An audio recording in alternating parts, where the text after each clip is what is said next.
देखो, यहाँ सुविधाओं के नाम पे जीरो है। एक हॉस्पिटल है, उसमें दवाई मेडिसिन तो कोई होती नहीं, डॉक्टर भी आधी बेर आज मिलता नहीं है। अच्छा। तो यहाँ परेशानी ज़्यादा होती है आजकल तो। बल्कि अब पशु जो हैं, गाय भैंस वगैरह इतने कॉस्टली हैं। अगर किसी के किसान का अगर नुकसान होता है तो काफ़ी मोटा होता है। अच्छा। क्योंकि कोई भी पशु आज के टाइम में 75,000, 1,50,000 इससे नीचे तो है ही नहीं। तो अगर ये बीमारी अगर फैल जाती है तो बहुत मोटा, मेरे हिसाब से तो करोड़ों में नुकसान होगा। अच्छा जी, इस गांव का। इस गांव में बिल्कुल। क्या देख की जा रही है? क्या लोग आते हैं, सरकार की तरफ से कोई कमेटी आती है इस चीज़ के लिए?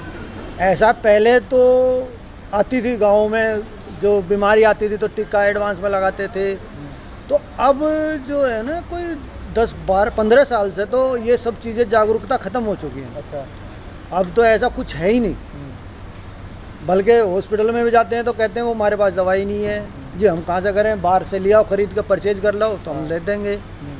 या डॉक्टर ही नहीं मिलेगा, पहली बात तो मिलेगा तो फिर वो कहता है जी दवाई नहीं है, मैं क्या करूं। तो एक जो प्रशासन की लापरवाही बहुत ज़्यादा है। तो सर बिल्कुल, देखो नुकसान होएगा जो किसानों का या जो भी पशु पालता है तो उनका तो काफ़ी मोटा नुकसान होगा। आज के टाइम में 50,000 या 1,00,000 रुपया आराम से नहीं इकट्ठा हो पाता है, क्योंकि बहुत होता है। अगर वो इतना मोटा नुकसान होगा तो वो कितना कमज़ोर है, कितना टूट जाएगा, इसका तो बस अंदाज़ा वही लगा सकता, तू और कोई नहीं लगा सकता। मेरा नाम इम्तियाज़ अहमद है। मैं अल्पसंख्यक मोर्चा भारतीय जनता पार्टी दिल्ली प्रदेश में प्रवक्ता हूँ। किस तरीके से करते हैं और कितने दिन से आप लोग कर रहे हैं? देखिए, हमारे देश के यशस्वी प्रधानमंत्री श्री नरेंद्र मोदी जी का जन्मदिन था 17 सितंबर को। 17 सितंबर से 2 अक्टूबर तक सेवा पखवाड़ा के रूप में मनाया जा रहा है।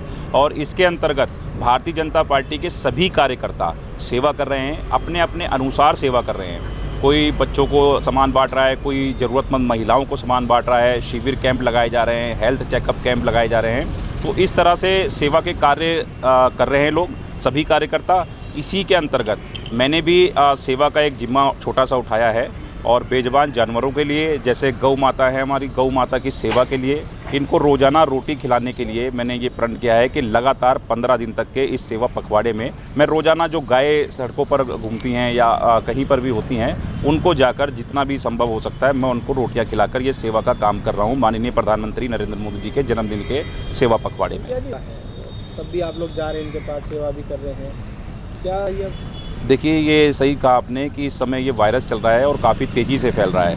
और बावजूद इसके, क्योंकि बेजुबान जानवर हैं, अगर हम लोग भी इस तरह से जो है इनसे दूरी बनाएंगे और मैं समझता हूँ कि हमारे जैसे लोग या और जो गौ सेवक हैं या जो गाय या बेजुबान जानवरों की सेवा करते हैं, उनको बढ़ चढ़ कर आगे आना चाहिए। और ये बीमारी निश्चित रूप से केंद्र सरकार की संज्ञान में भी है और सरकार इस पर कार्रवाई भी कर रही है। लेकिन अगर दिल्ली सरकार की बात करें, आपने दिल्ली सरकार के लिए कहा, तो दिल्ली सरकार की ओर से उनके अस्पतालों में जो स्वास्थ्य के बड़े बड़े दावे करते हैं, उनकी ओर से किसी भी प्रकार की कोई सुविधा नहीं है। अस्पतालों से अगर बात की जाए कि गायों के स्वास्थ्य के लिए, तो उसमें इस प्रकार की कोई सुविधा नहीं है। तो मुझे ऐसा लगता है कि दिल्ली सरकार को इसमें बढ़ चढ़ कर आगे आना चाहिए और जिस तरह से लोगों के लिए मोहल्ला क्लिनिक बनाए हैं और स्वास्थ्य के लिए अच्छी सेवाएं देने का वादा कर रहे हैं, उसी तरह से इन गाय के लिए जो एंटीवायरस चल रहा है, इनके गाय के लिए भी अलग से शिविर लगाएं और इस शिविर लगा के उन गायों का निरीक्षण भी करवाया जाए जिन पे एंटीवायरस पाए जाते हैं।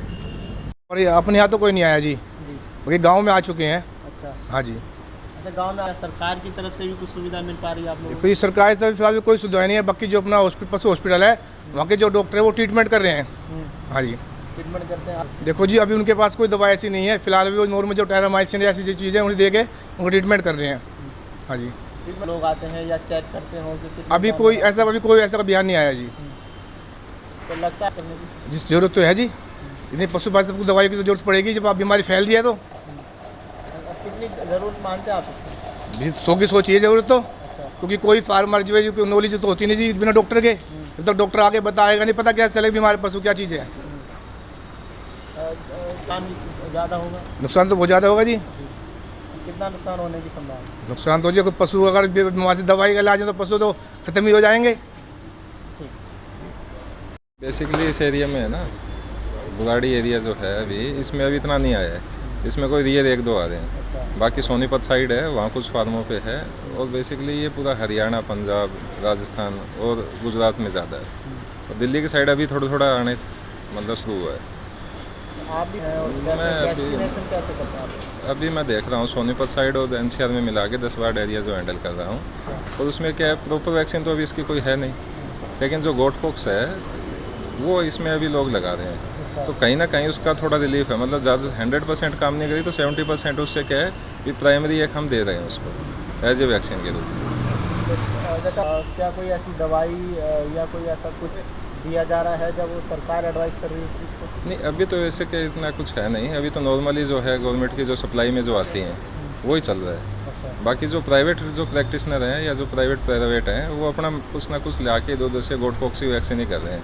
बाकी सरकार की तरफ से ऐसा कुछ नहीं है भी अभी तक उन्होंने कोई प्रोवाइड करवाई हो या कुछ किया हो। डॉक्टर साहब, सावधानियाँ तो वही है भी अपने पशु को प्रॉपर देखें, सुबह शाम उसका अच्छे से केयर करें। अगर किसी के लग रहे हैं सिम्टम तो उसको वहाँ से अलग निकालें और उसका प्रॉपर जो नॉर्मल है उसका ओ फीड नहीं होना चाहिए, हाई टेम्परेचर नहीं आना चाहिए, रूमिनेट करना चाहिए। तो प्राइमरी यही है।